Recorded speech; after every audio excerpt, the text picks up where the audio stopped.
She hadn't expected the mountain to sound different once the papers were signed, but as soon as she stepped out of the lawyer's office and into the thin, high country air, the silence felt changed, like someone had taken a thick blanket off her life and replaced it with a sharper, cleaner one.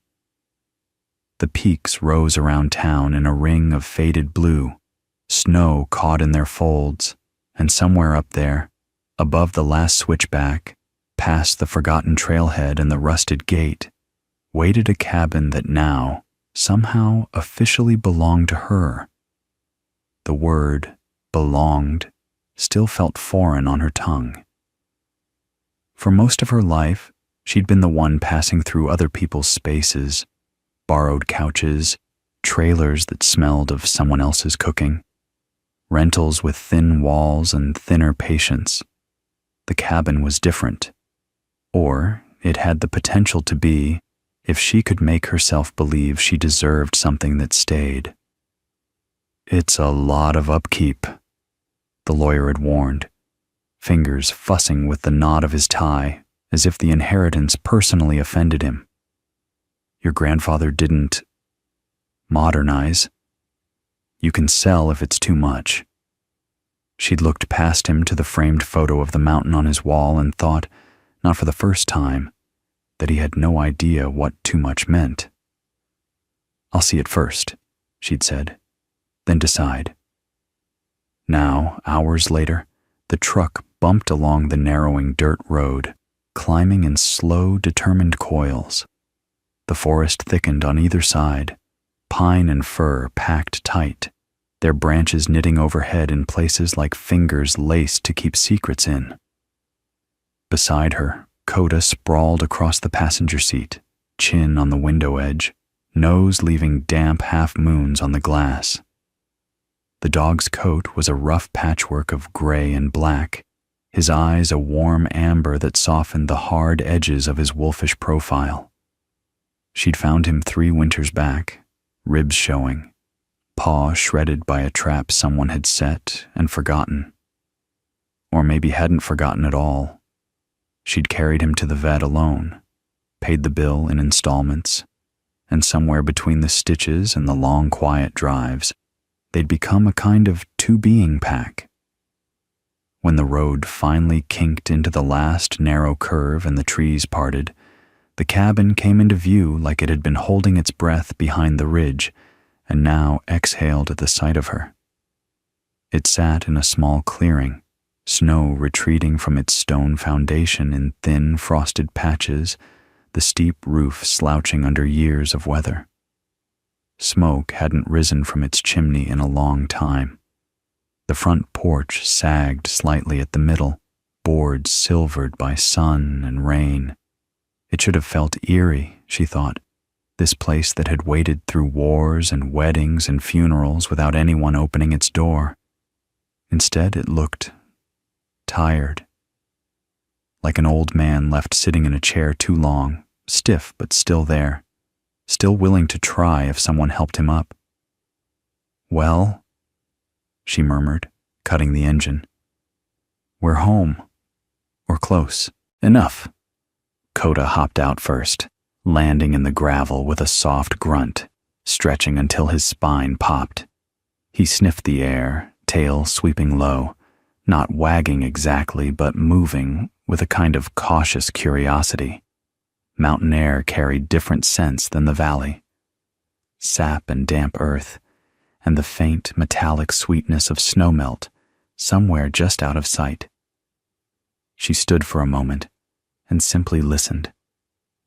The thin whistle of wind in the treetops, the distant gossip of a creek, the occasional snowmelt drip from the eaves. No cars, no neighbor's television bleeding through drywall. Just space. She hadn't realized how starved she was for it until that moment. The front door resisted at first, swollen in its frame, but a firm shoulder and a muttered curse convinced it to give. Inside, dust rose in a faint pale cloud, catching in the shaft of light from the porch like 1,000 tiny, startled birds. The air smelled of old wood and cold iron, with an undertone of something herbal, dried sage maybe, or the ghost of it. Her grandfather had died the kind of quiet death mountain people preferred. In his sleep, alone, with more unsent letters than friends. She'd only met him twice as a child, both times in town, never up here. He'd sent her exactly one thing in her life, a pocket knife with a carved handle and no note. Her mother had rolled her eyes when the package came, muttered something about stubborn men and stubborn mountains, but she'd never thrown the knife away. It sat now in the pocket of her worn jacket, pressing a small, solid reassurance against her ribs. Coda padded ahead, nails ticking on the floorboards, nose working steadily. He moved from chair to hearth to window, mapping the space in careful arcs. "Check it out," she told him, half smiling. "You're the inspector. I just sign things." The main room was simple. A table, 4 chairs, a sagging sofa, a narrow bookshelf with a handful of titles whose spines were cracked and sun-faded. The kitchen nook held an old enamel sink, cabinets with doors slightly ajar, a wood stove squatting under a stained metal hood. Everything was functional, nothing was pretty. That suited her. She'd had enough of pretty lies. What the cabin needed was work. Real, splinter in your fingers, ache in your shoulders work. And for the first time in a long time, the idea didn't exhaust her. It steadied her. She spent the first day opening windows, airing out rooms, hauling in wood from the small lean-to out back.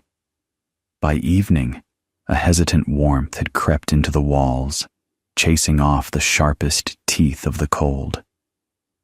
She unrolled her mattress in the loft, set a bowl and blanket for Coda at the foot of the ladder, and lay awake listening to the new old sounds. The crack of settling beams, the hiss of wind at the eaves, Coda's slow, even breathing. The next morning, she found the first problem. "Water line's shot," she muttered, crouching beside the crawlspace hatch and shining a flashlight into the gloom. The pipes that should have delivered meltwater from the uphill spring lay in a tangle of rust and mineral-streaked joints, one length split clean open. Not surprising, really. The cabin hadn't been plumbed since before her parents were born. She could patch, improvise, build new runs. She'd learned enough over the years fixing other people's rentals to make do with less. Still, staring at the mess, she felt that familiar wave of being alone rise and test her balance. There would be no landlord this time. No one to blame if something failed. Only her. Only the dog. Only the mountain. "Guess we start with what we can see," she said, straightening. Renovation, she decided on the drive up, would be her way of making peace with this inheritance. Every board she sanded, every nail she set, would be a small argument with the idea that she didn't deserve anything solid. She started with the interior walls. The main room was divided by one that felt unnecessary now. A thin partition of tongue and groove planks that separated the front sitting area from a small, cramped alcove where a narrow cot still crouched under a dusty blanket. Maybe, once, someone else had lived here, or maybe her grandfather had simply liked having a space to retreat into, a second layer of solitude inside the first. She didn't want that. She wanted light, air, a sight line from the front door to the back windows that would let her feel like nothing was sneaking up from either direction. Coda seemed to agree. He sniffed along the base of the wall, sneezed, then retreated to a sun patch as if washing his paws of the decision. She fetched the crowbar from the truck, ran her hand once along the old wood, and set the metal teeth into the gap between boards. The first plank came away with a protest of nails, but no real fight. like it had been waiting years for someone to relieve it of duty. Dust billowed. She coughed, eyes watering. Coda trotted over, then wisely backed off, choosing a vantage point near the door where he could watch without inhaling a century. Board by board, she peeled the wall open. Behind it, the alcove looked even smaller, less like a room and more like a box someone had built around themselves. She tore that wall down too, watching the space widen with each swing of her arm. Light flowed differently now, the afternoon sun slanting through the west window and stretching farther across the floor. Her shoulders burned. Sweat trickled down her back despite the cold. It felt good. Honest. On the third day of tearing and prying and hauling, the hammer slipped. She cursed under her breath, shook out her stinging fingers, and stepped back for perspective. Only one narrow section of the old interior wall remained, a vertical strip about 3 feet wide that ran from floor to ceiling, backed by planks darker than the surrounding wood. She frowned. "Why would you leave this here, Elias?" she murmured, not sure whether she was asking the dead man or herself. It made no structural sense. The beams above were supported elsewhere. This was just a sliver of something left behind. Coda padded over, tail low but not tucked, and pressed his nose to the dark wood. He inhaled once, twice, and then let out a noise she hadn't heard from him in a long time. A low, uncertain whine, the kind that used to come from him in his sleep when old nightmares chased his paws. The sound prickled her skin. "It's just wood," she said quietly, though her voice betrayed the doubt she suddenly felt. She tapped the hammer lightly against the planks. The sound wasn't hollow, not exactly. It was muted, thick, like hitting something that had another layer behind it. Something that didn't want to ring. "One more, then we're done," she told Coda, more to steady herself than to inform him. She wedged the crowbar into the seam and leaned her weight into it. For a second, nothing happened. Then the board split with a crack like a snapped bone, the top half swinging inward while the bottom tore free. Behind it, instead of the dusty vertical studs she expected, was metal. Dark, dull, rough with age. She froze, breath catching. The dog backed up a step, ears flattened, then slowly crept forward again, drawn by the new scent. The exposed surface was larger than a simple plate or bracket. It filled the space from floor to ceiling, the edges pressed tight against the surrounding studs. An old iron panel, she thought at first, maybe some kind of reinforcement. But as she brushed away the splinters and dust, a shape began to emerge. A rectangle defined by a narrow frame, its corners rounded by time, its center broken by a seam so fine she'd almost missed it. Set into that seam, at chest height, was a handle, or what had once been one, a thick iron bar, curved slightly outward, orange with rust, but still solid. Not reinforcement. A door. An iron door. Her stomach dropped in a way that was both fear and a strange, unwelcome thrill. "You've got to be kidding me," she whispered. The cabin had been built in the late 1920s, according to the township records the lawyer had shown her, a time when people in these mountains worried more about weather than intruders.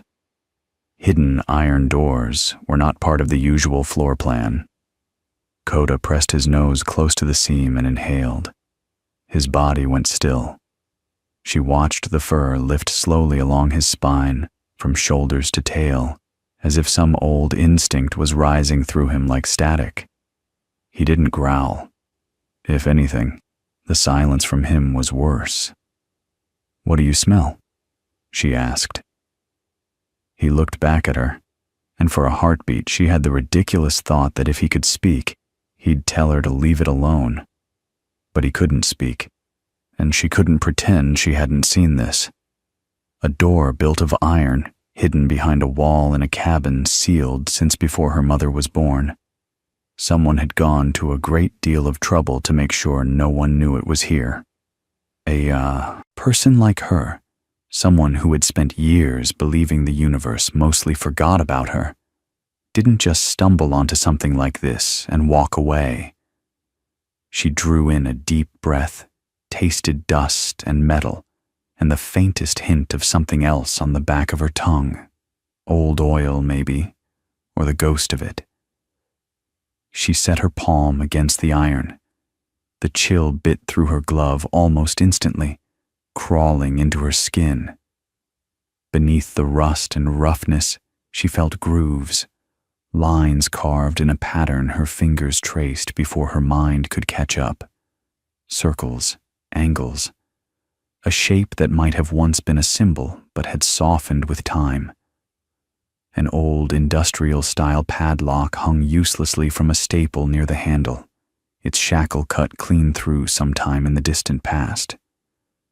Whoever had sealed the cabin from the outside had not locked this door from the inside.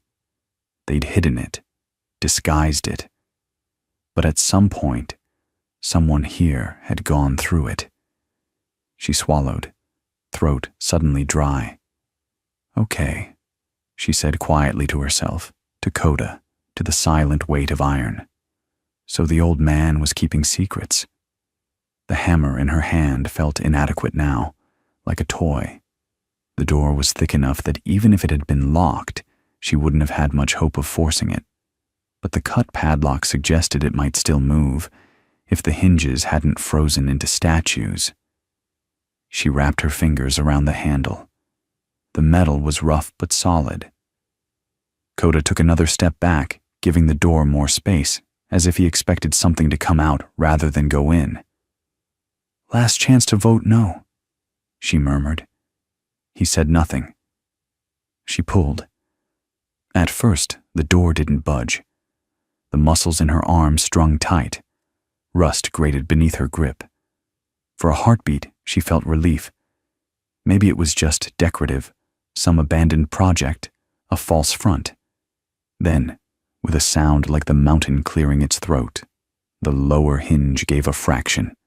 A deep, grinding groan rolling through the wall and into her bones. The seam widened by the width of a fingernail. Cold, stale air squeezed out, carrying with it a smell that made her instincts recoil. Not rot, not mold, but the sterile metallic tang of old machines and something chemical and bitter, faint but unmistakable. Coda snarled under his breath, a low, warning sound. Her heart thudded in answer. She could stop now. Nail the boards back. Pretend she'd never found it. Call the lawyer. Say the cabin was too much. Let him sell it to someone with more curiosity and less sense. But the truth hit her with the same clarity that had brought her up the mountain in the first place. Running had never actually saved her from anything. It had only delayed the moments when she had to face herself. This door wasn't just a piece of metal. It was a line, and she was so tired of backing away from lines. She set her feet more firmly, gripped the handle with both hands, and pulled again, harder. The iron shrieked against its hinges, a long, protesting wail that set her teeth on edge and sent a flock of birds exploding out of the trees outside. Dust rained from the ceiling. The seam widened another inch, then 2, revealing a slice of darkness so pure it seemed to drink the light around it. Air spilled out, colder than the cabin, licking at her face with the faint, sour scent of things kept too long in the dark. Coda's growl deepened, but he didn't run. He stayed at her side, shoulder brushing her leg, his body rigid and ready. "All right, Elias," she whispered, heart pounding, adrenaline whispering old, unwelcome memories of different doors and different unknowns. What the hell were you hiding back here? With one final grinding heave, the door lurched open far enough for a person to slip through. Beyond the threshold yawned a narrow corridor of concrete and shadow, the walls lined with pipes and cables that disappeared into the gloom like roots into soil. A single naked bulb hung from the ceiling a few feet in, its glass opaque with dust. Something in the dark ticked once, like cooling metal. Then everything went still again. She stood on the threshold, fingers still wrapped around the iron, and understood with a clarity that made her dizzy that whatever lay beyond that doorway wasn't just part of her grandfather's past. It was about to become part of hers. She stood in the doorway for a long moment, the cold breathing out of the darkness brushing her face like the exhale of something that had waited too long to be seen. Coda pressed close to her leg, not retreating, but tense in a way that told her he didn't like what he smelled. And she didn't blame him. The corridor ahead looked wrong, not dangerous in an obvious way, just wrong. Too narrow, too cold, too quiet. Still, she stepped in. The beam of her flashlight stretched down the concrete passage, catching pipes wrapped in dusty insulation and rusted brackets that hadn't felt a human hand in decades. The air tasted metallic, faintly chemical, not rot, not mold, something sharper, manufactured. At the end of the corridor was another door. Thick, steel, bolted into the mountain itself. No handle, only a circular metal plate at chest height, worn smooth by old hands. She pressed her palm against it. For the second time that day, she felt warmth where there should have been nothing but frozen metal. The door clicked, one mechanical spark, then another, and slowly, with a long, low grind, it slid sideways into the wall. A breath of warmer air spilled out, not fresh, just warmer, stale, carrying the scent of oil and long-slept machinery. Coda growled low but didn't back away. Beyond the door lay a chamber, not a room, an installation, a bunker hidden beneath a cabin that had no business being tied to machinery like this. On one wall, dusty shelves. On another, metal cabinets behind fogged glass. But at the center stood the thing that stole her breath. A massive steel cylinder bolted into the rock, cables feeding into it, gauges dead but intact, a pressure chamber built into the mountain. She approached slowly. Coda stayed right at her side. A brass plate was bolted above the machine, the letters faded but legible under her flashlight. Subsurface pressure retention chamber. Project Hollow, a controlled failure may destroy the ridge. Report damage immediately. Her mouth went dry. She looked back at the chamber and her stomach dropped. A thin line of moisture glistened along the weld at the base. Just one drop, then another. Barely visible, but enough. Something beneath the mountain was shifting. Her grandfather hadn't hidden this because he wanted privacy. He hid it because it was dangerous, and because he was trying to protect something or someone. Her first instinct was stupidly practical. Find a valve, a switch, anything she could use to stabilize the pressure. But this wasn't a leaking pipe in an old rental. This was geological engineering, a 90-year-old experiment buried under a cabin that hadn't been meant to ever reopen. She touched Coda's head, grounding herself. "We're done here," she murmured. She snapped a picture of the plate on her phone, then the moisture at the weld. She paced backward toward the corridor, flashlight sweeping across shadows that felt heavier now, as though the mountain itself was listening. They stepped into the cabin's light again like surfacing from deep water. For a moment, she just stood there, hands shaking. Then she grabbed her keys and headed for the truck. The road down the mountain felt longer, the switchbacks sharper. the whole valley suddenly seemed fragile.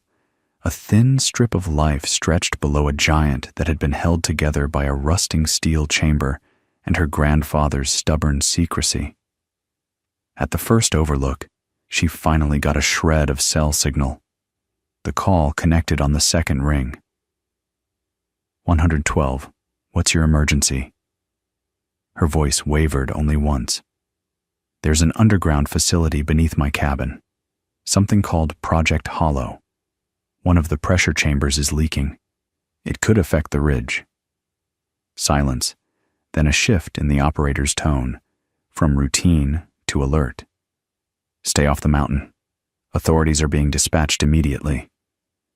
She drove back to town and waited by the cafe, Coda leaning against her leg as if he understood everything. Trucks rolled in with blinking lights, marked with geological and emergency symbols she didn't recognize. A woman in heavy boots and a wind-burned face stepped out, introduced herself as a field engineer, listened carefully to the details, and didn't doubt a single word. By nightfall, a team headed up the ridge. She wasn't allowed to go with them. She sat on the tailgate of her truck, Coda's head in her lap, staring at the dark silhouette of the mountain against the sky and wondering what her grandfather had carried alone all these years. It took 3 months. 3 months of trucks going up and down the road, of warning signs posted at trailheads, of engineers in heavy jackets giving updates she barely understood. They drained the pressure through controlled vents, carved deeper into stone, reinforced the old chamber with modern fill, sealed every tunnel with concrete and steel plates thicker than anything built in 1930. When they were finally done, the lead engineer met her in town. "It's stable now," the woman said, "as stable as geology allows. Whatever your grandfather prevented back then, your call prevented it again. The cabin was hers again. The mountain was safe again." That first night back, she sat on the porch with a mug of tea, Coda stretched at her feet. The forest breathed its normal sounds. A woodpecker hammered somewhere down the slope. Snow melted in thin threads off the eaves. She glanced at the rebuilt wall inside, the one that now hid a welded steel seal and layers of reinforcement behind it. The danger was gone. The secret buried again. But this time, the truth wasn't a burden carried alone. She reached down and scratched behind Coda's ears. "You did good," she whispered. "All of this started because you smelled something behind a wall." The dog thumped his tail. The mountain wind swept across the porch, cool and clean. And for the first time since she inherited the cabin, the place felt like a home that could finally, safely stay hers.